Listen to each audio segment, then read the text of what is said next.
Wow. I just been out filming the lightning in the distance. It was incredible. It was one of the craziest lightning storms I've ever seen. Trying to get cool footage while there's cool stuff going on, and then all of a sudden it starts hailing. Well, thankfully the hail didn't last very long, and it wasn't very big. See if I can go find some here. It may have already melted. Marble size.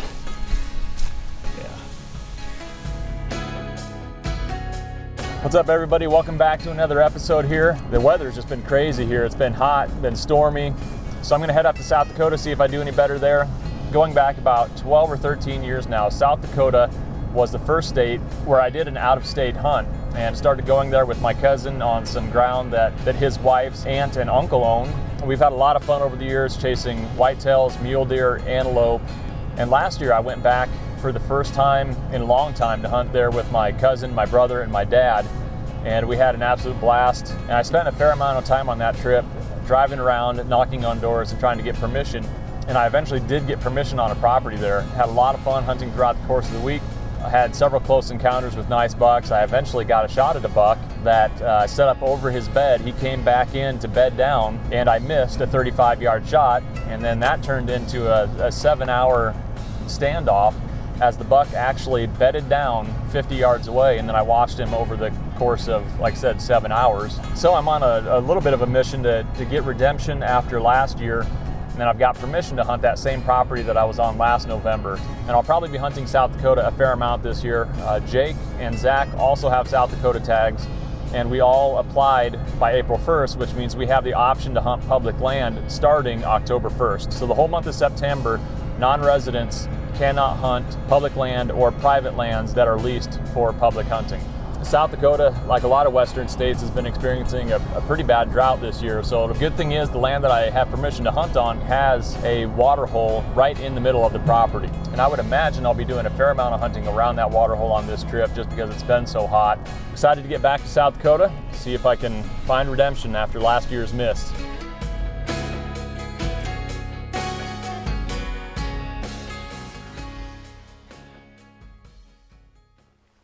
Well, it's first morning in South Dakota here, and it's starting off pretty chilly. This is awesome, 36 degrees. And this morning I'm gonna go hunt around that water hole where I hunted last year. Again, in a dry year, a water hole may be a good draw, but also I found last year that that's just a good transitional area. Deer coming off the field, working their way back towards bedding, and there's a long valley that runs through there. Deer seem to funnel down that, and then even more so funnel around the pond itself, or the water hole itself. So it'll be a good spot to start, see if there's any deer back up in there. But it should be a good morning for movement. It's cooled down, it's in the 30s, high pressure, it's supposed to be sunny today. I'm excited to get back up in there. It's chilly, it feels like fall, finally.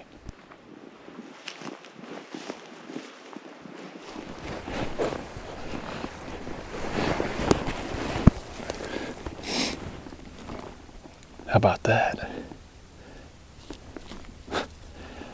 On my way in here, I looked over, found a shed. Happens to be the buck that I missed last November, for sure. Maybe 500-600 yards from where I saw him that morning. That's pretty cool right there. Good way to start the day. Long G2 on that thing.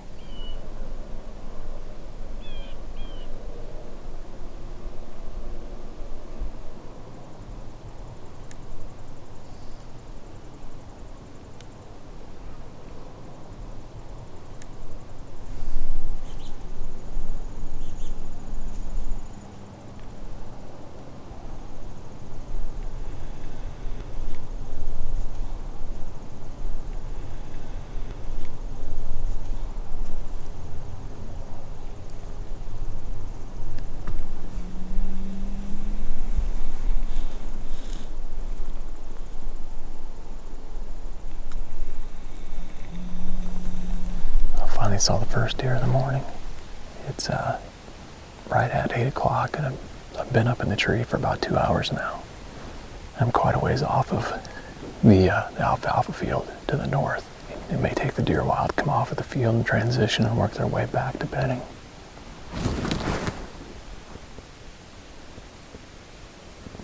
There's more deer. Now they're starting to filter the way back. A couple more deer. Bachelor group of bucks right there.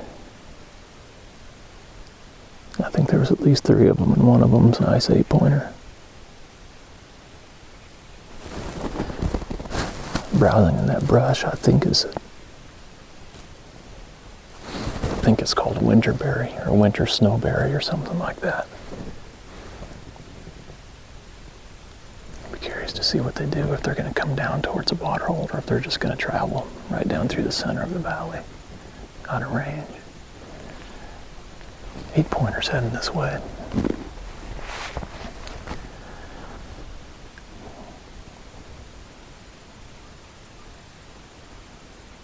Well, the biggest buck is heading this direction at least. I'm not going to see him for a while now until he pops out from behind these pine trees.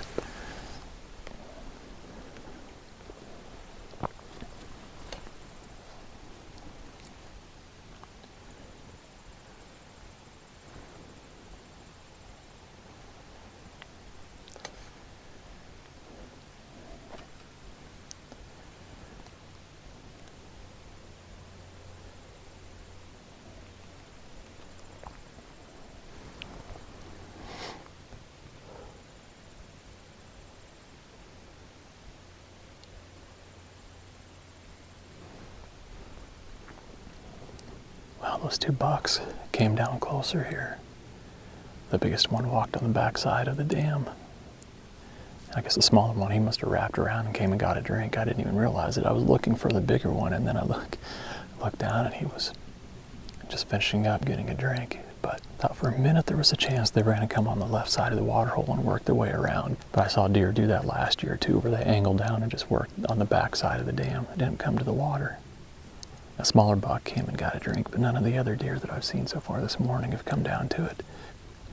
But on a day like this, where it started out real cool in the morning, there's dew on the vegetation, and those deer are probably coming off of that alfalfa field where they've been feeding on that greener, lusher alfalfa. And as they've been working their way back, they've been browsing on, again, what I believe is some kind of like a snowberry bush or brush, whatever that is. Yes, deer may be getting all the water they need for the day, or at least for the morning, first part of the day, from the vegetation that they're eating and from the dew that they're getting off of the vegetation. So apparently they didn't feel the need to come to the water and get a drink, other than that smaller one did. He looked like he got a quick drink. So not a bad start here this morning, back at the water hole. This was a good spot last year.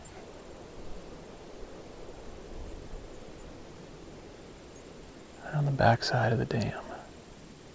2 does.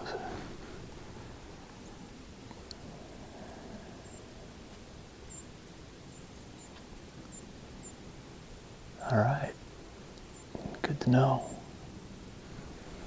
So that makes all 4 of those deer that I saw back up in here in the valley. They eventually worked their way down and then crossed on the back side of the dam.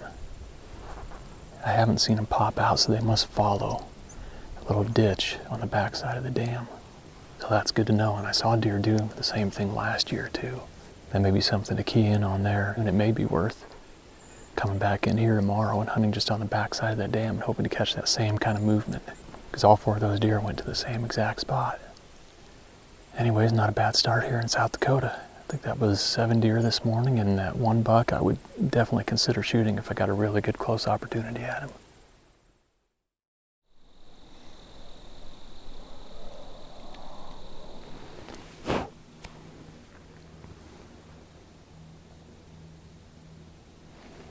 Perfect.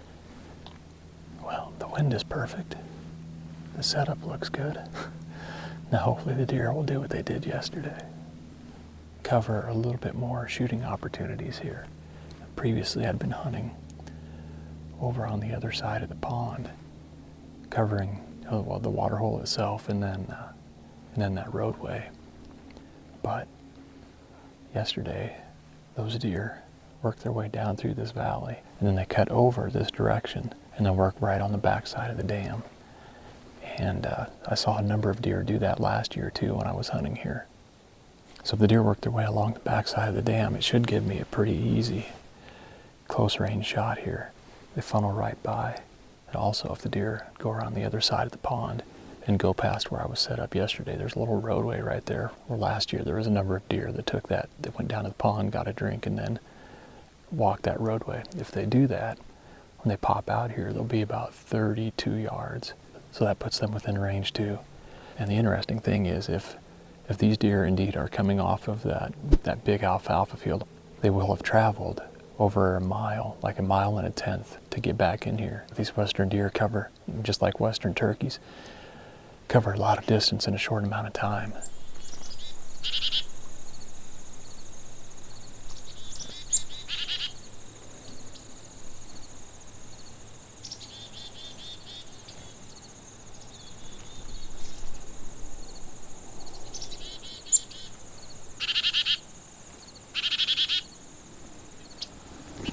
Same buck as yesterday. Now the question is, what is he gonna do?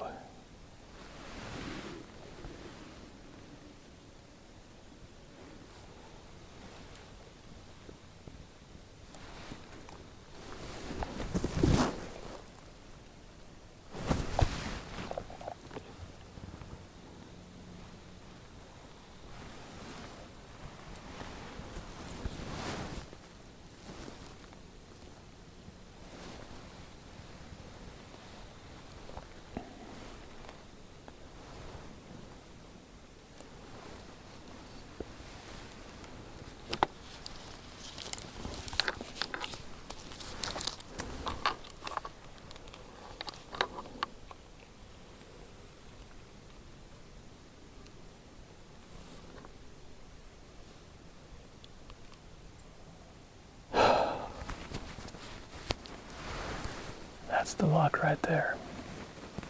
That 8-pointer that I saw yesterday came out into the valley, worked his way across, and then was browsing in that snowberry again. And all of a sudden he just went trotting back into the timber. And just as he disappears, I look down to the water hole here, and there's a different buck, a nice 9-pointer, wide 9-pointer, that looked like he just came out and got a drink, which means had I been in the tree that I was in yesterday, he would have been within at least 30 yards of it. Good grief. I was afraid of that as soon as I moved over. I've got this big pine tree in my way, so I didn't notice him until he had got a drink and turned and started walking away, and he's out there right now, out in the middle, browsing. Looks like he's gonna go meet up with that other buck.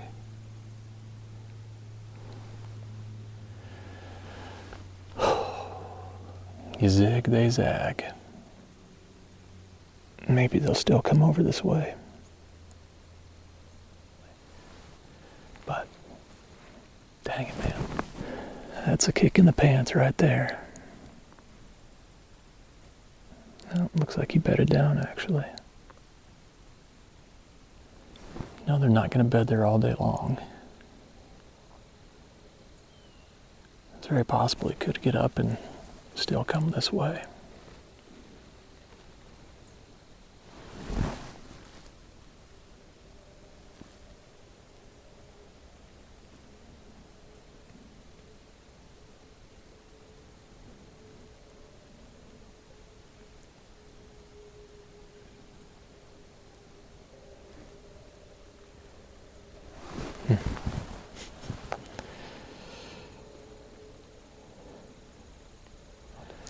Pretty much identical weather conditions as yesterday. The deer came out at exactly the same time, it's right at 8 o'clock. But the only deer that actually came to the water was that wide 9-pointer, got a drink. Or at least I'm assuming he did. I saw him just as he was leaving, so I'm assuming he got a drink and then was working his way back, met up with that other buck. And then they went up in the hills to go bed. Whereas yesterday, all the deer came down through here, went around the dam, and went to bed back behind me. I mean, I felt good about the setup, being able to shoot both sides, catching more movement, at least in theory, catching more movement. It's a chess match, that's for sure.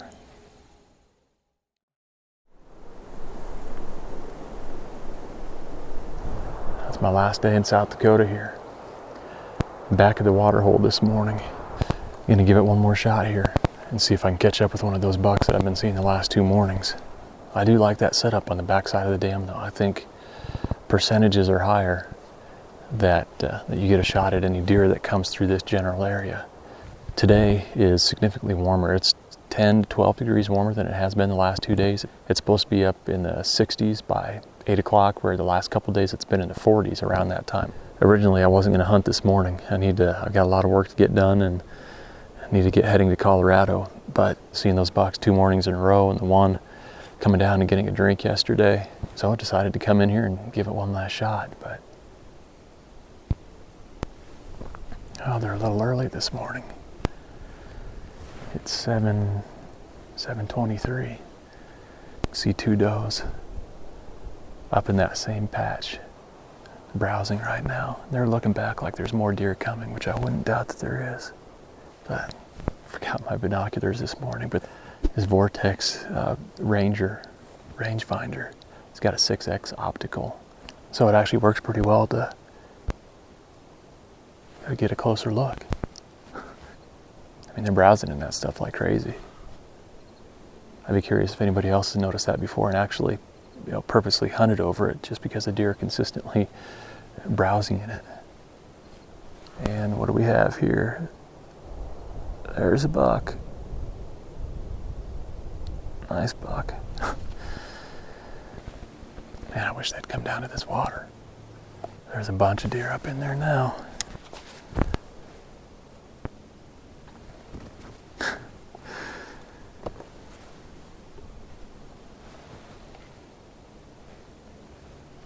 Oh my goodness. Big bull elk coming this way. He's gonna come into the water. 3 elk, 3 bulls. Oh, it's a whole herd. It's a whole herd. It's a whole herd of them. Oh my gosh. Look at this.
That was awesome right there.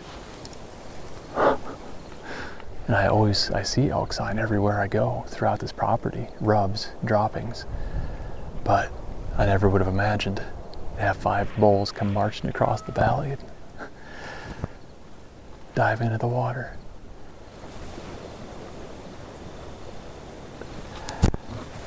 kind of forgot about the deer, but there's still a buck up there. It looked like he's starting to walk up the hill. Now I just need, oh, there's that buck right there. A couple of bucks. Looks like they're gonna go up the hill as well.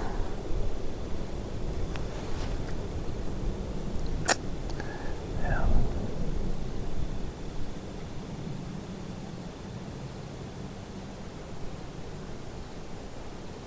Oh, they're gonna bed down. That looks like that 9-pointer from yesterday.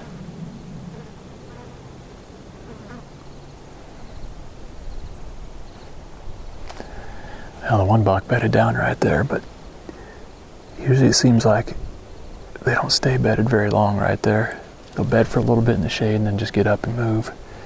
I'd imagine they're going to go up on the hill or over the hill.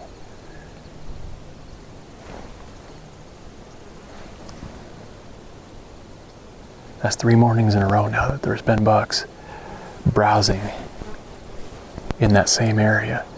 Doe in the mix there. I'd like to be able to hunt a lot closer to that, but the deer are coming across the valley like this to get to it. And my wind is, the wind is blowing, would be blowing back towards them to hunt up close to that.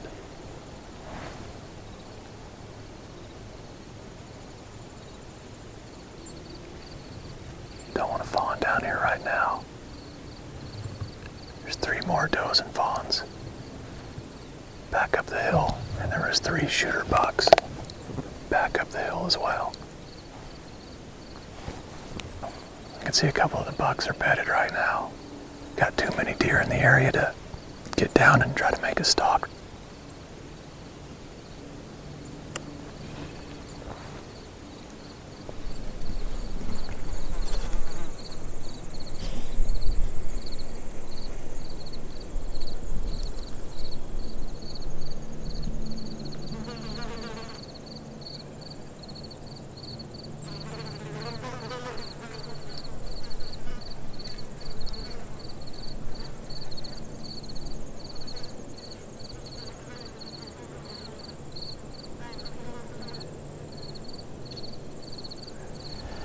Got a bunch of bull elk up on the hill. Doe and fawn at the water hole. Got some bucks across the valley from me. Pretty awesome morning.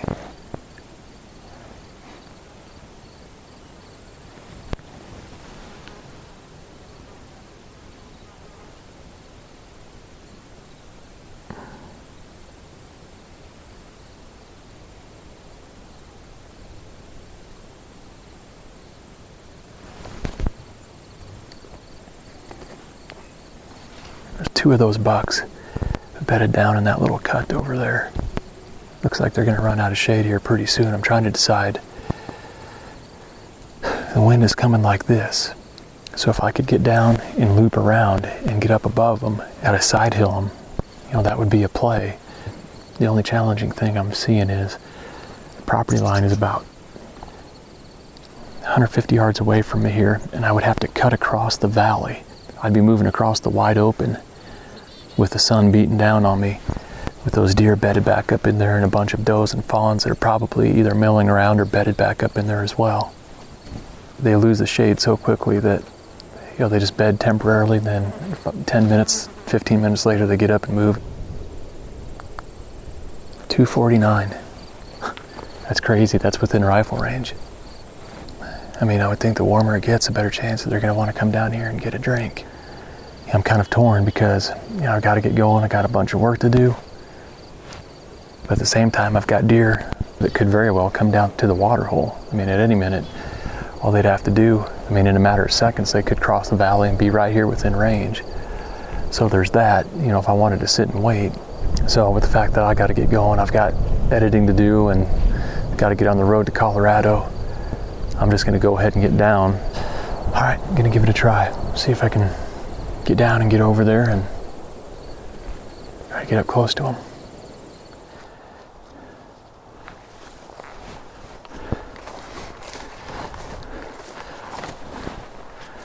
Well, that was the easy part, getting down. So I did confirm that those does and fawns are all bedded right there too. They're just bedded farther to the left and a little bit down lower. Now the question is going to be, can I get over to that other side without being seen across the valley, especially with those does being down lower? It just may not. It may not be possible, but I'm going to find out here.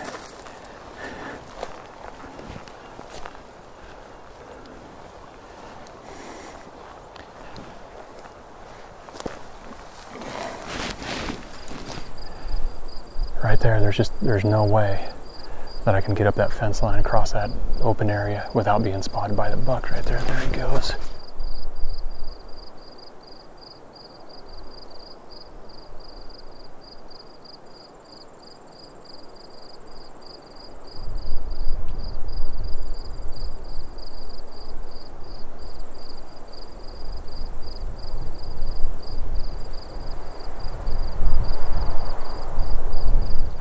Well, stock didn't quite work out.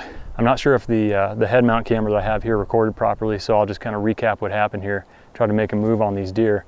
But you see the pond right there, I was set up in that tree right there, and those deer, does and fawns were bedded right there, and those bucks were bedded just kind of scattered throughout here.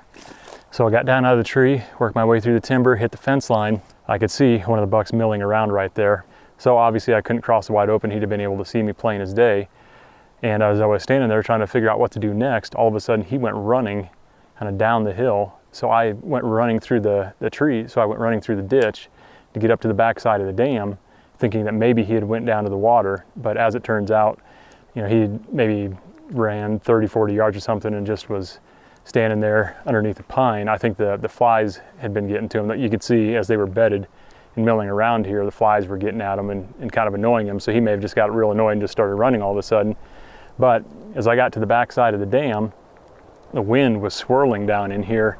And I think what happened is he got a whiff of me and then started going back up the hill. The other two bucks got up with him and they all three went up the hill. And again, I'm not sure what, if anything, the head mount camera got, because when I took it off to stop recording, it had already stopped. So I'm not sure what that picked up. So that's the gist of what happened. All they needed to do was get up and walk 150 yards down to the corner of the water hole and I could have got a shot. But and you can see right here, this patch of these three patches of vegetation, that's what the deer have been browsing in every day. I think this is called winter snowberry or western snowberry or something like that. I've got an app that'll tell me here. It's called Stik. It's a really cool app. Well, it's a honeysuckle family is what it's saying. Okay, so it is western snowberry. So I've been saying it about 5 different ways, I think. Winter snowberry, western winterberry, but in fact, it is western snowberry is what this is. This is what the deer have been browsing in. And this is the first night that I got here. I think I've mentioned this before. When I was glassing from the road, you could see a bunch of deer that were browsing in this stuff, and it was a little bit taller. It was like shoulder height to back height, a little bit bigger patch. I mean, this is apparently something they love to browse on. You can see where it's all been nipped off through here. That looks like they've bedded down in here a little bit. It's trampled down in here. And like I said, this is the most consistent thing I've seen the deer do on this trip, is browse in this western snowberry. Yeah, I can see the tree that I'm in down there. This is the patch where I would just all of a sudden start to see the deer. And there are several trees here that I could get up into. It'd take a little bit of saw work. But, you know, right there, that's probably 30 yards to that tree, 32. So, I mean, it would put them on the edge of bow range if they came into this patch right here. The 3 mornings that I've hunted here, it's been a north wind or northwest wind, which a north wind definitely wouldn't work. A west or northwest, you know, would be blowing just off to where you might be able to get a shot at something, but if they get past you, they would obviously wind you. You know, if the wind would have been out of the south or southwest, that, you know, setting up in the tree right there would have been a good option to be able to get a shot at them as they come through and browse on the snowberry. So the deer are coming off of that alfalfa field, or presumably are coming off that field, and then eventually work their way down. And again, this valley just kind of narrows kind of funnels movement down. And this year, or at least this time of year, this snowberry is an obvious attraction. The 3 mornings I've hunted it, there's been shooter bucks every time right here. And if I had more time to hunt, I'd be finding a way to get set up in that tree right there and hunt it on a, just wait for a south or southwest wind. I'd say pretty good odds that you get a shot at one. But unfortunately, my hunt is over, and look forward to coming back in October and November. Fun place to hunt. Really appreciate the landowner allowing me to hunt on their property. And it's something I don't take for granted. It's not easy in some areas to get access on good ground, and they've been very gracious to allow me to hunt their property 2 years now.